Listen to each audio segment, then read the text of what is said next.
ઓમ નમો ભગવતે વાસુદેવાય. નમસ્તે મિત્રો, સ્વાગત છે તમારું કેટી કોમરેડ ચેનલમાં. પુષ્ટિ ભક્તોની વાર્તામાં આજે આપણે વાર્તા જોઈશું કે શ્રી વલ્લભાધીશના અનન્ય ભક્ત ગદાધરની. તીર્થરાજ પ્રયાગમાં મકર સ્નાનનો મોટો મેળો ભરાય છે.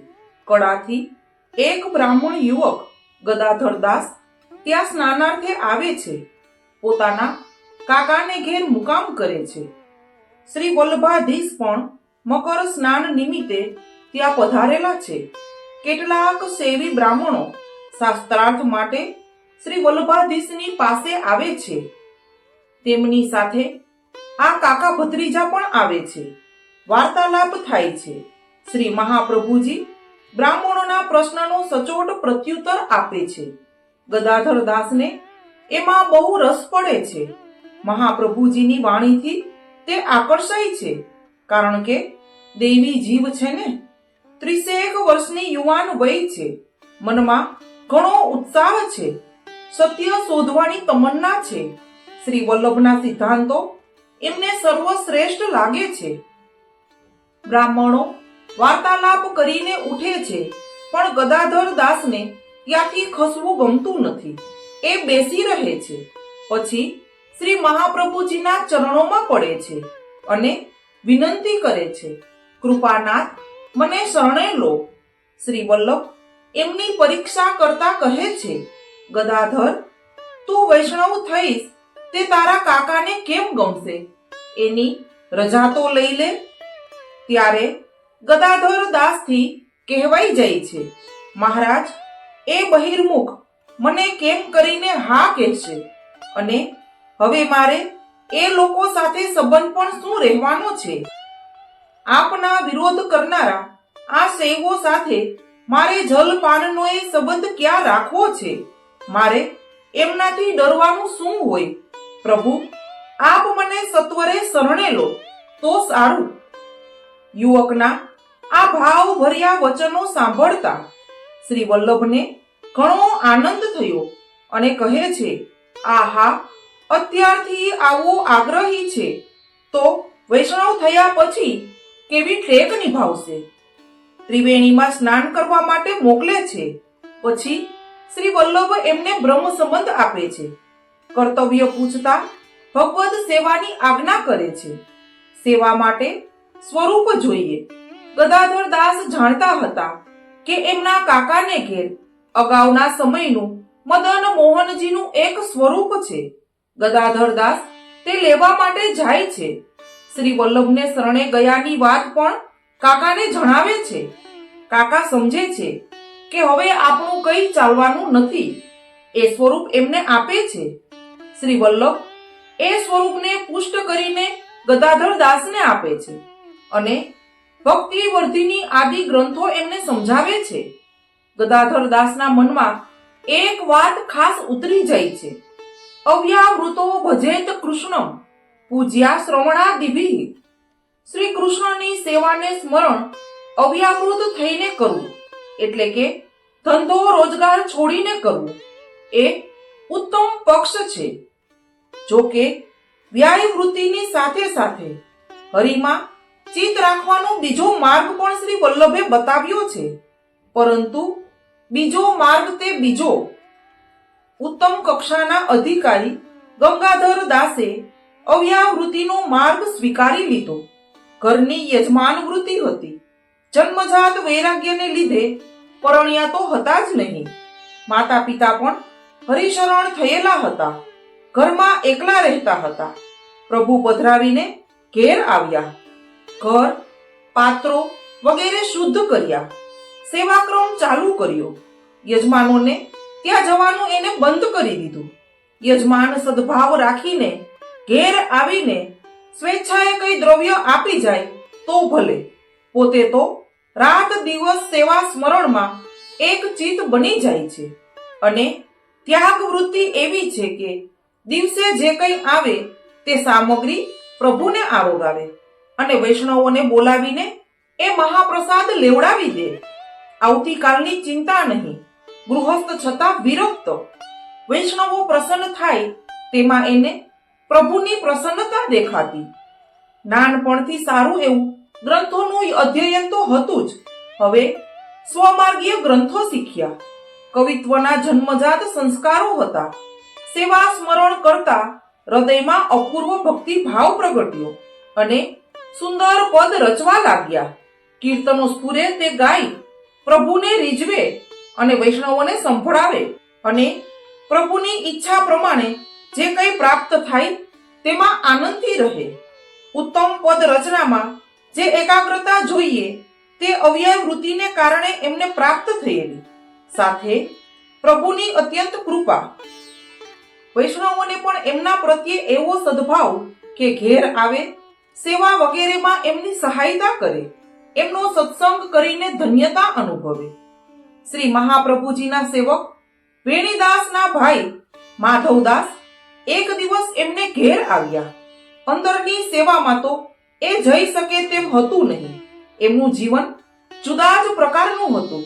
એમણે વેશ્યા રાખેલી હતી.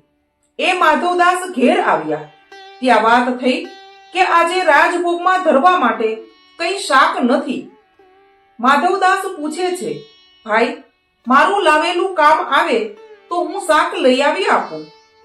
ગદાધર દાસે હા કહી. ભગવદીઓ કોઈના દોષ જોતા નથી. વળી માધવદાસની વાણીમાં એમને દીનતા દેખાઈ. જ્યાં દીનતા ત્યાં પ્રભુની પ્રસન્નતા. માધવદાસ ગયા, ખેતરમાંથી બથવાની ભાજી લઈ આવ્યા. પછી પૂછે છે, ભાઈ, મારી સુધારેલી કામ આવશે? ગંગાધર દાસે સંમતિ આપી. માધવદાસે ભાજી સ્વચ્છ કરીને સરસ રીતે તૈયાર કરી દીધી. પ્રભુને રાજભોગ ધરાયો. ગદાધર દાસના અંતરમાં એવો અનુભવ થયો કે આજે ભાજી પ્રભુ ઘણી પ્રસન્નતાથી આરોગી રહ્યા છે. પછી વૈષ્ણવને પ્રસાદ લેવા બેસાડ્યા. એમણે પણ ભાજીના અદ્ભુત સ્વાદની સરાહના કરી. ગંગાધર દાસ વિશેષ પ્રસન્ન થયા.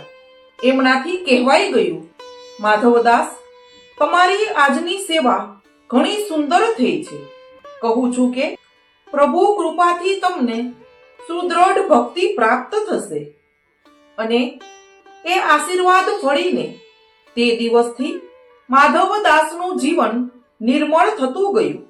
એ સારા ભગવદીય બની ગયા. ભગવાન ભગવદીયની કસોટી કરે ત્યારે જ પૂર્ણ ફળ દાન આપે છે. વિદ્યાર્થી ગમે તેટલો હોશિયાર હોય પણ પરીક્ષામાં તેની કસોટી થાય છે અને એમાં તે પાર ઉતરે ત્યારે જ ખરો કહેવાય. ગદાધર દાસને એકવાર એવો પ્રસંગ બન્યો. ઘરમાં કંઈ પણ હતું જ નહીં. યજમાનને ત્યાંથી કંઈ આવ્યું નહીં. તે દિવસે મંગળાથી શયન પર્યંત પ્રભુને કંઈ પણ સામગ્રી ધરી શક્યા નહીં. કોઈ પાસે માગવું તો નહીં જ એવું એમનું વ્રત હતું. ઉધાર લેવાનું પણ એમના સિદ્ધાંત વિરુદ્ધ. એમણે કોઈને કંઈ પણ કહ્યું નહીં. પ્રત્યેક સમયના ભોગમાં પ્રભુને માત્ર જળની લોટી ધરતા ગયા. માનસી તો એમને સિદ્ધ હતી. માનસીમાં તો ઘણીએ સામગ્રીઓ ધરી હશે, પણ પ્રભુ બિરાજતા પ્રભુને પ્રત્યક્ષ સામગ્રી ધરાઈ શકાય નહીં. વૈષ્ણવોને મહાપ્રસાદ લેવડાવી શકાયો નહીં. બધો નિત્યક્રમ આજે છૂટ્યો. એમના મનમાં ભારે પરિતાપ થયો. પ્રભુને શયન કરાવીને આખા દિવસના ભૂખ્યા પોતે પણ સૂઈ ગયા. મનમાં મોટી ઉથલ પાથલ છે. આજે મારા પ્રભુને મહાન શ્રમ થઈ રહ્યો છે. આમ એમને વિરહાર્થીનું પ્રદાન પ્રભુએ કરી દીધું. પણ પછી પ્રભુ એમનો કલેશ સહી શક્યા નહીં.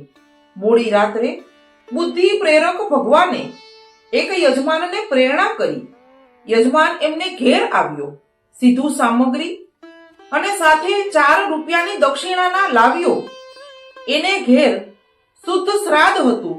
ગોળને આપવા માટે કાઢેલું તે રાત્રે એને યાદ આવી ગયું. તે પણ સાથે લઈ આવ્યો.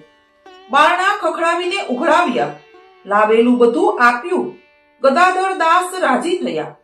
તરત દોડ્યા બજારમાં. પણ બજાર તો બંધ હતું. એક કંદોઈ બીજે દિવસ વેચવા માટેની જલેબી બનાવી રહ્યો હતો. ઘીની સુવાસથી મધમધતી તાજી સુંદર કેસર જલેબી ગદાધર દાસને એ જોતા જ ગમી ગઈ. પૂછ્યું, ભાઈ, આમાંથી કોઈને વેચી તો નથી ને? ચાખી પણ નથી ને?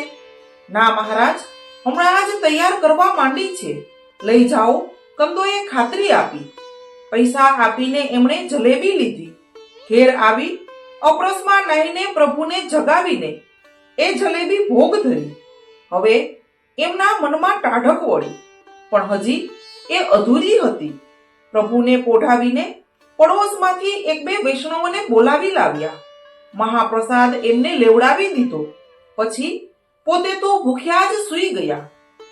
બધું નવાઈ જેવું લાગે છે, કારણ કે કંદોઈની દુકાનની જલેબી પ્રભુને ભોગ ધરાઈ. એ કઈ વ્રજમાં પણ નહોતા તો કેમ ધરી શકે? તો કેવળ પ્રભુના સુખનો વિચાર જ એના મનમાં રમી રહ્યો હતો. મારા પ્રભુ ભૂખ્યા છે, જલ્દી શું ધરી શકાય? માત્ર એટલું જ જોયું કે સામગ્રી અર્ધભુક્ત નથી, કોઈને વેચી નથી અને ચાખી પણ નથી. સિદ્ધાંત રહસ્યમાં શ્રી વલ્લભ એ જ આજ્ઞા કરે છે કે દેવાધિદેવને તમે અર્ધભુક્ત વસ્તુ ન ધરશો. અને શયન કરીને પ્રભુને પોઢાવ્યા પછી રાત્રે ફરી જગાવાય ખરા? તો કે ના, છતાં એ પણ કર્યું. હૃદયમાં તાપ છે ને કે મારા પ્રભુ ભૂખ્યા છે, એ પરિતાપની પરાકાષ્ઠા છે. કૃષ્ણદાસ મેઘન શ્રી વલ્લભ ભૂખ્યા પોઢેલા ત્યારે જીવને જોખમે જઈને મુરમુરા લાવેલા, શ્રી વલ્લભને જગાવીને આરોગાવેલા. એવો જ ભાવ અહીં ગદાધર દાસને શ્રી ઠાકોરજીમાં પ્રગટ થયો હતો. વસ્તુત તો બંને સ્વરૂપો એક જ છે ને?